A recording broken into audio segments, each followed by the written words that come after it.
అదే RTV app వార్తల్ని క్షణాల్లో చదివే అవకాశం ఉంటుంది. ఒక న్యూస్ పేపర్, ఒక టెలివిజన్ ఛానల్ మీ చేతుల్లో ఎప్పుడూ ఉంటాయి. నైరుతి బంగాళాఖాతంలో 5 రోజుల క్రితం ఏర్పడినటువంటి వాయుగుండం క్రమేపీ బలపడుతూ పెను తుఫానుగా మారి బెంగాల్ రూపంలో చెన్నై సమీపంలోని పుదుచ్చేరి వద్ద గత రాత్రి 10:30 నుండి 11:30 మధ్య తీరం దాటింది. అయితే తీరం దాటిన తర్వాత అది సృష్టించిన బీభత్సన మాత్రం తమిళనాడు రాష్ట్రం అతలాకుతలం అయింది. తీర ప్రాంతంలో ఉన్నటువంటి గ్రామాలన్నీ కూడాను ఈరోజు జలమయమయ్యాయి. మరోవైపు పట్టణంలోనూ లోతట్టు ప్రాంతాలన్నీ కూడాను ఈరోజు జల దిగ్బంధంలో చిక్కున్నాయి. దాని ప్రభావం మాత్రం చిక్కోలు తీరంలో సుస్పష్టంగా కనిపిస్తుంది.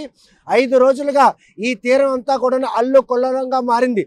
ప్రస్తుతం మాత్రం అది తీరం దాటిన తర్వాత సముద్రం మాత్రం అల్లుకల్లంగా ఉంది. చూస్తే కనుక అలల ఎగసిపాటు చూస్తే ఇంకా ఏదో పెనుముప్పు మాత్రం ఈ తీరానికి పొంచి ఉంది. ఫెంగల్ రూపంలో వచ్చినటువంటి ఈ తుఫాను మాత్రం బారి నుండి జిల్లా ప్రజలు ఊపిరి పీల్చుకున్న అనంతరం తీరం దాటిన తర్వాత కురిసినటువంటి చెదురుమదురు వర్షాలకు మాత్రం వరి పంట పొలాలన్నీ కూడా నీట మునిగాయి. తీర ప్రాంతం మాత్రం అల్లుకొల్లలో కూడా మత్స్యకార గ్రామస్తులు అందరూ కూడాను బిక్కుబిక్కుమని జీవనం సాగించే పరిస్థితి ఉంది. సముద్రం ఒక్కసారిగా వెనక్కి వెళ్ళడం, అమావాస్య కావడంతో సముద్రం అల్లుకొల్లంగా ఉండడం సహజం. దీనికి తోడుగా ఈరోజు ఫెంగల్ రూపంలో పెను తుఫాన్ తీరం దాటిన తర్వాత అలలు మాత్రం రాకాసి అలలు పూర్తి స్థాయిలో ఎగసిపడుతున్నాయి. ఈ రాకాసి అలలు ఎగసిపడే తీరి మాత్రం మరో పెనుముప్పు పొంచి ఉందన్న సంకేతాలు మాత్రం సుస్పష్టంగా చిక్కోలు తీరంలో కనిపిస్తున్నాయి. దీనికి సంబంధించి తీరం దాటిన తర్వాత ఐఎండీ ఇచ్చిన సూచనల మేరకు ఎడతెరపు లేకుండా వర్షాలు కురిసే అవకాశం ఉంది. దక్షిణ కోస్తాతో పాటు ఉత్తర కోస్తా పరిసర ప్రాంతాల్లో కూడాను ఈరోజు వర్షాలు విస్తారంగా కురుస్తాయని చెప్పి ఇచ్చిన సూచన మేరకు జిల్లా యంత్రాంగం అప్రమత్తం. ప్రస్తుతం మాత్రం చిక్కోలు తీరంలో ఈ అల్లు కొల్లాల పరిణామాలు మాత్రం ఇంకో పెనుముప్పు మాత్రం పొంచి ఉంది. వర్షాలు కనుక విస్తారంగా కురిసినట్టయితే చేతికి అందొచ్చిన వరి పంట అంతా కూడా ఇప్పటికే తడిసి ముద్దయింది. దాన్ని పరిరక్షించిన రైతులు పడుతున్నట్టు వ్యయ ప్రయాసాలు మాత్రం అంతా ఇంత కాదు. వరి పంట చేతికొచ్చింది, బాగా పంట పండింది. కోతల సమయంలో కోసేందుకు కూలీలు లేక పంట పొలాలు కోసే పరిస్థితి లేకుండా పోయింది. కోసినటువంటి పంటను మాత్రం పొలాల్లోనే దిబ్బలు పెట్టి పరిరక్షించుకుంటున్నారు. ఇటు నదీ పరివాహ ప్రాంతం ప్రజలు కూడాను వర్షాలు కనుక విస్తారంగా కురిస్తే ఎట్టి పరిస్థితుల్లో నదులకు వరదొచ్చే అవకాశం ఉంది.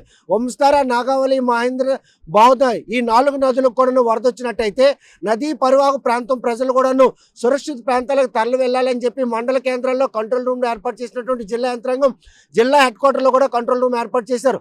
నిన్న తెల్లవారుజాము నుండి ఎడతెరుపు లేకుండా వర్షాలు కురవడంతో వరి పంట అంతా కూడా తడిసి ముద్ద ఈ పొలాల్లోనే పూర్తిగా నీటిలో మునిగిపోయే పరిణామాలు ఉన్నాయి. ఇటు తీర ప్రాంతంలో గత 6 రోజులుగా చేపల వేటపై నిషేధాజ్ఞలు విధించడంతో మత్స్యకారులు ఎవరూ కూడాను వేటకు వెళ్లే పరిస్థితి లేదు. ఇది కార్తీక మాసం కావడంతో పూర్తి స్థాయిలో చేపలు మాత్రం దండిగా లభిస్తాయి. ఎందుకంటే సముద్రం నిర్మానుష్యంగా ఉంటుంది. వేటకు అనువైనటువంటి ఈ రోజుల్లో ఫెంగల్ రూపంలో వచ్చినటువంటి ఈ పెను తుఫాను మాత్రం మత్స్యకార కుటుంబాల్లో ఈరోజు అంటే వారి జీవనం పూర్తిగా చిత్రం చేసిన దాంట్లో ఎటువంటి అతిశక్తి లేదు. ఇటువంటి పరిణామాలు చోటు చేసుకున్న ఈ క్రమంలో ప్రస్తుతం ఓవైపు ఆకాశం మేఘవత కావడం, చిరుగాలులు వర్షాలు కురవడం, అదేవిధంగా ఐఎండీ ఇచ్చిన సూచన మేరకు ఇంకా ఏదైనా ఈ పెనుముప్పు పొంచి ఉందన్నటువంటి సంకేతాలు. మరో 24 గంటలు గడిస్తే తప్ప ఈ పెనుముప్పు నుండి చిక్కోలు జిల్లా వాసులు మాత్రం బయటపడే పరిణామాలు ఏమీ కనిపించట్లేదు. ప్రస్తుతం మాత్రం సముద్రం అల్లుకల్లోలంగా ఉండడంతో పాటు ఎగసిపడుతున్నటువంటి అలలు, కురుస్తున్నటువంటి వర్షాలు, ఈ పరిణామాలన్నీ కూడా శ్రీకాకుళం జిల్లా వాసులకు పెను ప్రమాదం తప్పినా కూడాను నష్టం మాత్రం అపారంగా జరిగింది. అందులో ఎటువంటి అతిశక్తి లేదు. చూస్తే వర్షాలు ఇంకా కురుస్తాయి. ఈ కురిసిన వర్షాల కారణంగా పంట పొలాలను పరిరక్షించుకుని రైతులు నానా వ్యయ ప్రయాసాలు పడుతున్నారు. పంట కళ్ళ ముందే నీట తడిచిపోయినా కూడాను ఏమీ చేయలేక దిక్కుమాలిన పరిస్థితి వాళ్ళకి నెలకొనింది. చేతికొచ్చిన పంట ఈరోజు నష్టం కలగడం, మత్స్యకారులు ఎవరూ కూడాను చేపల వేటకు వెళ్లకుండా 6 రోజులుగా ఇళ్ళకే పరిమితి కాదు. ఈ పరిణామాలన్నీ కూడాను ప్రస్తుతం ఫెంగల్ తుఫాన్ తీరం దాటినా కూడా తీరం దాటిన తర్వాత దాని ప్రభావం తీవ్రంగా వర్షాలు కురిసే అవకాశం ఉంది. ఈ వర్షాలు కనుక విస్తారంగా కురిసినట్టయితే చూస్తున్నాం మనం సముద్రం ఒక్కసారిగా ముందుకు రావడం, అదేవిధంగా వెనక్కి వెళ్ళడం, ఈ పరిణామాలన్నీ కూడా ఇంకొక పెనుముప్పు మాత్రం చిక్కోలు తీరంకి పొంచి ఉందన్నటువంటి పరిణామాలు మనకు స్పష్టంగా కనిపిస్తాయి. ఫెంగల్ తుఫాన్ తీరం దాటిన తర్వాత సృష్టించినటువంటి ఈ అలజడికి మాత్రం చిక్కోలు తీరం మాత్రం అల్లకల్లోలంగా మారింది. ఈ అల్లుకొల్లాల పరిణామాలు ఇంక ఎప్పటిలోగా సాధారణ పరిస్థితులు నెలకొంటాయి. మత్స్యకారులు యథేచ్ఛగా వేటకు వెళ్లేందుకు అనువైనటువంటి సముద్ర తీరం ఎప్పుడు కలుగుతుంది అన్నట్టు వారు కూడా ఆశగా ఎదురు చూస్తున్నారు. బెంగాల్ తుఫాన్ తీరం దాటిన తర్వాత ఉన్నటువంటి ఈ పరిణామాలన్నీ కూడా చిక్కోల తీరంలో మత్స్యకారులకు అటు మైదాన ప్రాంతం రైతాంగానికి మాత్రం తీవ్ర నష్టం కలిగించింది అందులో ఎటువంటి అత్యక్తి లేదు. ఇంకా కనుక వర్షాలు కురిసినట్టయితే ఉన్న పంట కాస్త కూడాను పొలాలకే పరిమితమై అంటే పొలాల్లోనే నీట మురిగి పూర్తిగా నష్టం వాటిల్తుంది. జరుగుతున్నటువంటి ఈ నష్టాన్ని వ్యవసాయ శాఖ అధికారులు అంచనాలు రూపొందించి రైతులను ఆదుకోవాల్సిన అవసరం ఉంది. మరోవైపు వేటపై నిషేధాజ్ఞలు ఉండడంతో మత్స్యకారులు ఎవరో కూడాను ఈరోజు ఉపాధి కోల్పోయే పరిస్థితి ఉంది. వారి బ్రతుకులు మాత్రం చిత్రంగా మారి వారికి కూడా ఆర్థిక పరిపుష్టి కలిగించి వారికి కూడా ఆదుకోవాల్సినటువంటి ఆవశ్యకత ఎంతైందో. మరి ఈ విషయంలో బెంగాల్ తుఫాన్ సృష్టించినటువంటి ఈ బీభత్సాన్ని రాష్ట్ర ప్రభుత్వం ఏ విధంగా పరిణామాలు తీసుకుంది? ఇప్పటికే అప్రమత్తమైనటువంటి జిల్లా యంత్రాంగం మాత్రం పూర్తి స్థాయిలో సహాయక చర్యలు చేపట్టేందుకు అవసరమైన అన్ని చర్యలు చేపడుతున్నారు. ఇంకా వర్షాలు విస్తారంగా కురుస్తున్న వాతావరణ కేంద్ర అధికారులు ఇచ్చిన సూచనల మేరకు ఎవరు కూడా చేపల వేటకి వెళ్ళకుండా మత్స్యకారులు కూడాను ఇళ్ళకే పరిమితమయ్యారు.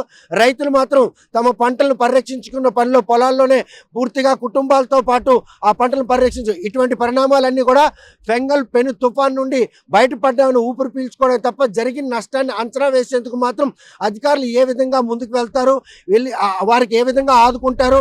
ఈసారి మాత్రం ఖరీఫ్ కలిసి వచ్చింది.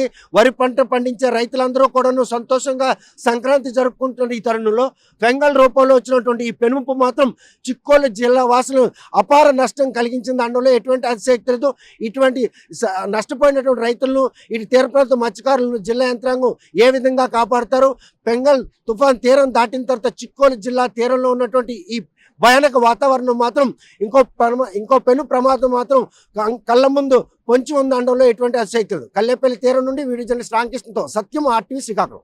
మరిన్ని వీడియోస్ కోసం ఛానల్ ని సబ్స్క్రైబ్ చేయండి. లేటెస్ట్ అప్డేట్స్ కోసం వాట్సాప్ ఛానల్ ని ఫాలో అవ్వండి. అండ్ లింక్ డిస్క్రిప్షన్ లో ఉంది.